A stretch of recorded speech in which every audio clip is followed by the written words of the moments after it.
Bom dia, moçada! Tudo bem com vocês? Aqui quem vos fala é o professor Eugênio Bastos, canal Geogênio, a serviço dos alunos que gostam de estudar e passar em concursos. Moçada, vamos fortalecer o canal, se inscrevam no canal, dê aquele like, compartilhe o vídeo e ajude o professor Eugênio Bastos a democratizar o ensino da geografia. Moçada, no nosso encontro de hoje falaremos sobre a expansão das fronteiras agrícolas no Brasil, sobretudo abordando a região de Matopiba. Espero que vocês gostem do nosso encontro. Havendo qualquer dúvida, deixe a sua pergunta lá na parte dos comentários. Então, sendo assim, moçada, vamos ao nosso encontro. Aqui nós temos um mapinha de parte do território brasileiro, onde através da cor laranja é possível observar a área que corresponde à região conhecida como Matopiba. Por que Matopiba?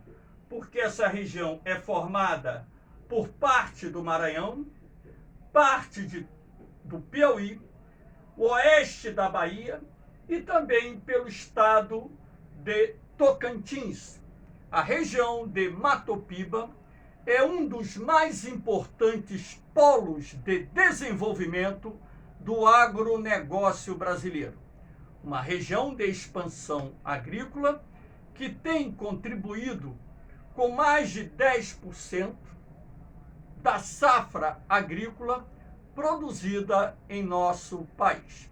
Então falaremos sobre o agronegócio, a sua expansão na região de Matopiba e também os produtos que ali são cultivados e ainda os impactos ambientais e os impactos sociais decorrentes da expansão das fronteiras agrícolas.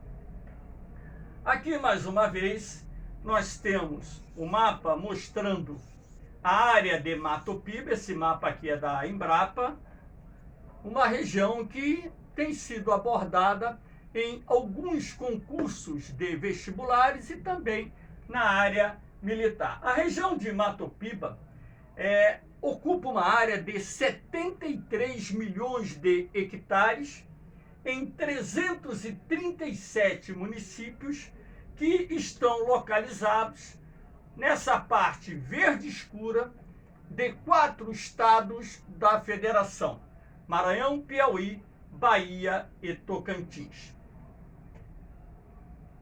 Aqui nós temos uma imagem aérea mostrando a vocês uma propriedade rural vinculada ao agronegócio. Pode observar através da imagem que é uma empresa rural, onde se pratica ali a irrigação da lavoura. Esses círculos aqui são áreas de cultivos, onde os pivôs, equipamentos utilizados para irrigação, distribuem a água sobre o produto plantado. Então, é bom frisar que modernas fazendas, sejam elas de empresários nacionais e até mesmo de empresários internacionais, adquiriram terras na região de Matopiba a partir da década de 1980, quando então essa área passou a ser incorporada progressivamente ao desenvolvimento do agronegócio brasileiro. Então, por que essa região atraiu, a partir da década de 1980, tantos produtores rurais, sobretudo procedentes do sul do Brasil? É bom frisar que o sul do Maranhão, o sul do Piauí, o estado de Tocantins, o oeste da Bahia, receberam milhares de produtores rurais procedentes do sul do Brasil, sobretudo do Rio Grande do Sul, Santa Catarina e Paraná. Mas o que gerou essa atração na região de Matopiba? Aqui eu destaquei alguns elementos importantes. O baixo preço da terra, basta lembrar que naquela época, década de 1980, a terra era muito barata naquela área. 1980, início da década de 1990, e isso atraiu produtores rurais do sul do Brasil, muitos dos quais venderam suas propriedades no sul do Brasil, onde a terra é mais valorizada, normalmente pequenas e médias propriedades, para adquirirem grandes extensões de terras na região de Matopiba. Além disso, os incentivos governamentais, sobretudo no que diz respeito às linhas de financiamento, ou seja, o crédito rural, que financia a produção agrícola, a compra de insumos, implementos agrícolas e todo o processo direta e indiretamente vinculado ao agronegócio. Aí você tem o clima tropical subúmido, que é aquele clima que alterna duas estações bem definidas, o verão chuvoso e o inverno seco. Ali naquela área de Matopiba você tem, em média, 8 meses chuvosos, em média, tá? E 4 meses seco. Tem áreas em que esse período seco se estende mais, chegando a 5, 6 meses. Então isso oscila dependendo da área. Então o clima tropical subúmido é um clima propício à produção agrícola, até mesmo porque no período da chuva é possível você colher 2 safras de grãos, a safra normal e aquilo que eles chamam de safrinha. O desenvolvimento dos corredores de exportação, ou seja, a partir do momento em que foram implantados os corredores de exportação através da construção de rodovias, ferrovias, hidrovias e a conexão desses modais de transporte, gerando um transporte multimodal que favorece o escoamento da produção até portos do Pará, Maranhão, Ceará, Pernambuco e Bahia. Ora, isso tornou também, logisticamente falando, bastante atrativa a região de Matopiba. Então, esses fatores combinados foram os que mais contribuíram para o desenvolvimento do agronegócio nessa região. Aqui nós temos, por exemplo, uma outra imagem mais próxima, olha só, que beleza, né? Onde você pode ver a lavoura, né? Em forma circular, onde sistemas de irrigação possibilitam corrigir a deficiência hídrica naqueles períodos de estiagem mais prolongada na época da chuva. Então, quais são os principais produtos cultivados na região de Matopiba? Aí nós vamos destacar os 3 mais importantes: a soja, o milho e o algodão. Lembrando que o Brasil é, na atualidade, o maior produtor mundial de soja, um dos maiores produtores mundiais de milho e algodão e também um dos maiores exportadores mundiais desses produtos. Além do cultivo de grãos, há de se destacar a criação de gado, a pecuária também se estabeleceu na região, a fruticultura, lembrando até que o Nordeste é hoje o principal polo fruticultor do Brasil. Então, a fruticultura irrigada ela se expandiu também na área de Matopiba, não ficou restrita, por exemplo, ao Vale do Rio São Francisco, que está fora de Matopiba, estendendo-se em direção oeste da Bahia, em direção ao leste do Tocantins e por aí vai. E também a silvicultura, o plantio de árvores para fins comerciais, não só para atender a indústria moveleira, assim como atender as indústrias de celulose e papel. Agora, quando você fala em agricultura, nós temos que mencionar que existem muitos outros produtos que são cultivados nessa região de Matopiba. O que foi destacado aqui são os principais produtos e aqueles que, porventura, podem até ser citados em provas de concursos.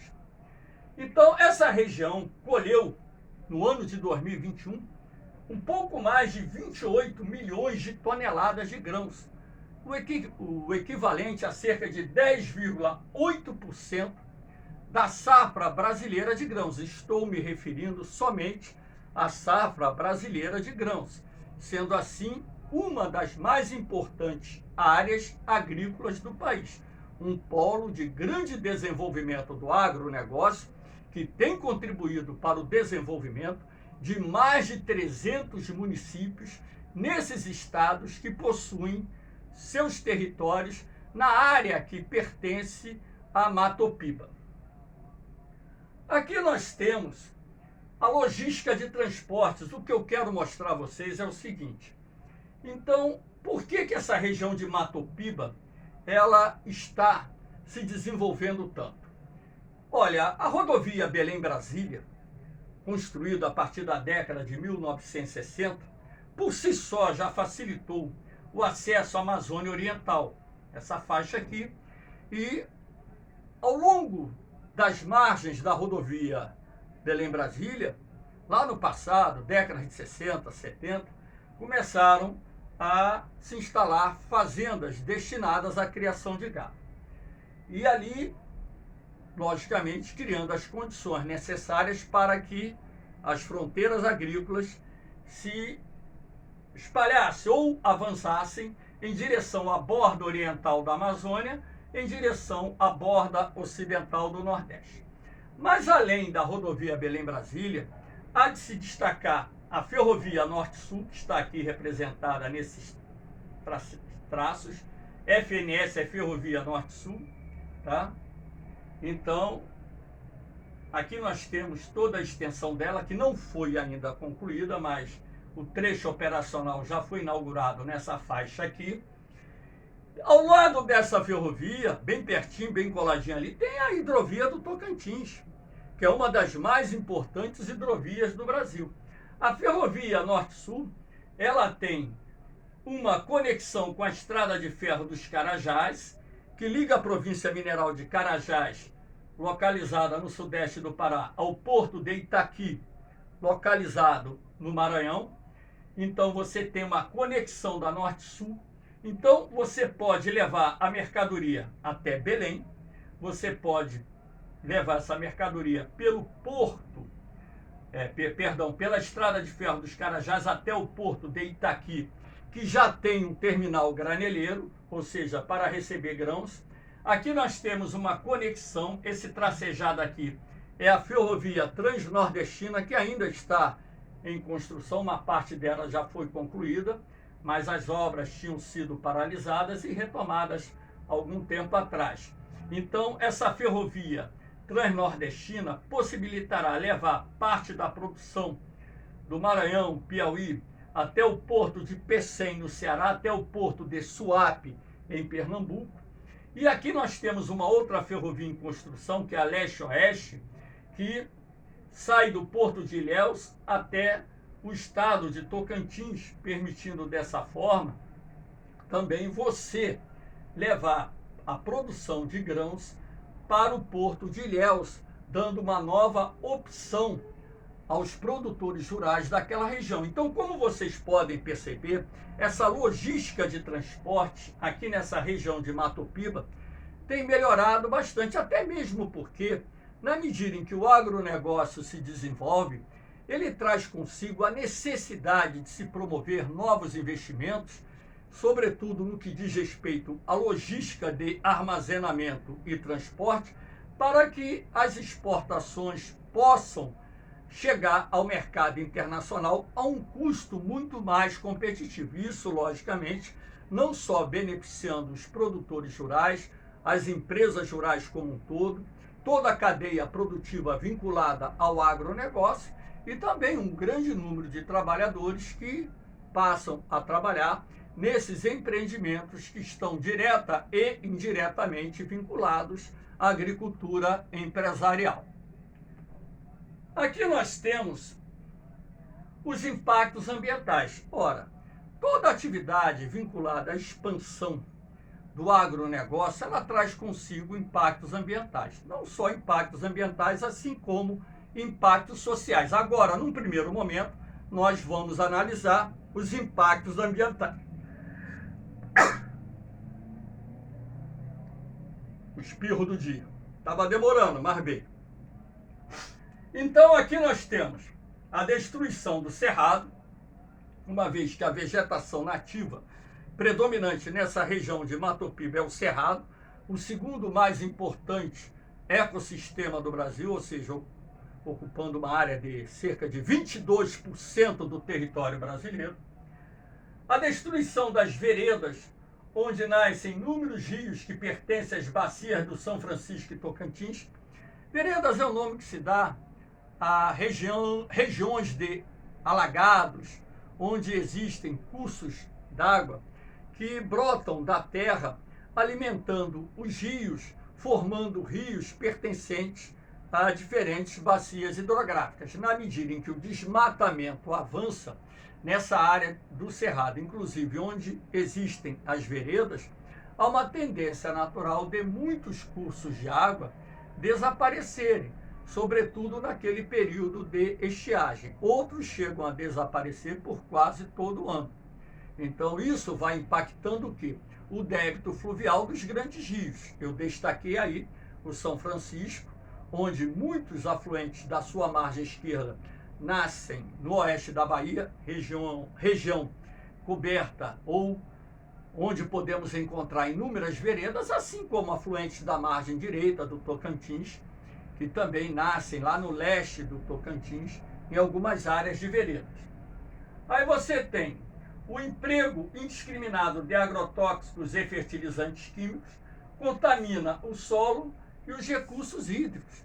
Ora, em todo lugar onde o agronegócio se desenvolve, é comum o emprego em larga escala de produtos químicos, não só os defensivos agrícolas para combater eventuais pragas, existem muitos tipos de defensivos agrícolas, herbicidas, inseticidas, entre outros, assim como também o uso indiscriminado de fertilizantes químicos também vai contribuir não só para contaminar o solo, assim como os recursos hídricos, até mesmo porque a água da chuva leva esses elementos químicos para os lençóis freáticos, para os aquíferos, gerando uma contaminação. E parte desses produtos químicos transportado pela água da chuva em escoamento superficial vai contaminar os rios, os córregos, riachos, lagoas existentes nessa região,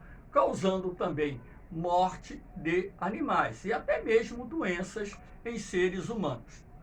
Aí você tem a extinção de espécies endêmicas, não só em função do desmatamento, lembrando que espécies endêmicas são aquelas encontradas somente em determinados nichos ecológicos. Em nenhuma outra parte do Brasil ou do mundo você vai encontrar essas espécies. Isso é um problema. Não é só a extinção de espécies endêmicas. Existem aquelas espécies não endêmicas que também correm risco de extinção.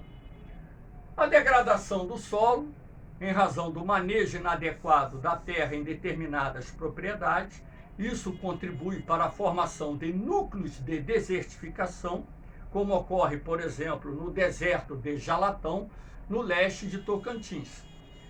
A expansão do deserto de Jalatão e por aí vai. São alguns dos impactos ambientais que estão relacionados a essa região de Matopiba. Aqui nós temos conflitos fundiários em Matopiba. Então, a partir do momento em que o agronegócio ele começou a se expandir, lá na década de 1980, nessa região, aumentaram os conflitos pela posse da terra. Então, esses conflitos fundiários, eles envolvem a grilagem de terras, lembrando que a grilagem de terras envolve a falsificação de escrituras, onde ricos fazendeiros se apoderam de uma terra pública, terra devoluta, e muitas vezes expulsam os poceiros que ocupam essas terras há muito tempo. E dentro desse processo, às vezes você tem pessoas assassinadas, lideranças de trabalhadores rurais sem terra, de movimentos sociais no campo como um todo.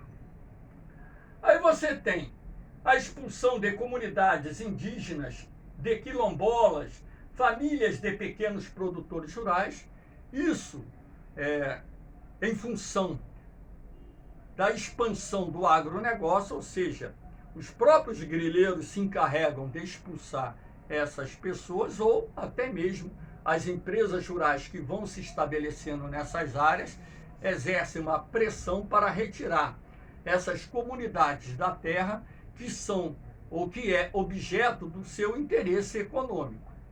Aí você tem, além dos conflitos fundiários, é preciso destacar o deslocamento de trabalhadores rurais. Por quê? O agronegócio é uma atividade mecanizada.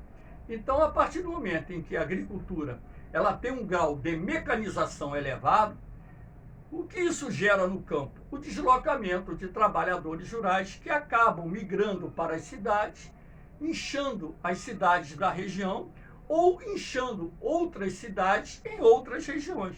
São alguns dos mais importantes impactos sociais vinculados à expansão do agronegócio na região de Mato Piba. Agora, há de se destacar que o agronegócio ele tem gerado uma riqueza, uma concentração da riqueza, isso é verdade, mas também é inegável que o agronegócio ele acaba contribuindo para o desenvolvimento das cidades da região e na medida em que o comércio, os serviços e até a indústria se instalam nessas cidades, empregos são gerados e a arrecadação dos municípios e dos estados aumentam e isso possibilita o quê? Que se faça mais investimentos que, em tese, vai se refletir numa relativa melhoria da qualidade de vida para parte da população residente nessas cidades, nesses municípios. Ok? Então aqui nós temos essas charges simbolizando essas questões que envolvem os problemas sociais decorrentes da expansão do agronegócio na região de Mato Piba. Moçada, espero que vocês tenham gostado do nosso encontro. Havendo qualquer dúvida, faça a sua pergunta lá na parte dos comentários. Ontem, um aluno fez um comentário numa rede social que a parte dos comentários estava desativada. Então, não sei o que houve, mas eu já restabeleci essa parte para que vocês possam comentar, tirar suas dúvidas, enfim. O canal GeoGênio ele foi criado como uma ferramenta de suporte para você que está se preparando para concursos militares e vestibulares. Não é um canal monetizado, não tem fins lucrativos. Esse canal ele tem como suporte esses grupos que estão lá no Facebook, onde eu disponibilizo na área de arquivo os módulos da minha apostila, provas comentadas e bancos de questões para que vocês tenham também o suporte de leitura, de estudo, para, juntamente com essas aulas gravadas, terem uma boa preparação e conseguirem um bom resultado nos concursos que irão fazer, não só ao longo de 2022, como aqueles que farão no futuro outros concursos. Valeu, moçada? Então, é só pedir o acesso que eu libero. Sendo assim, um forte abraço em vocês, um beijão no coração. Fiquem com Deus. Eu vou, mas eu volto, hein? Fui!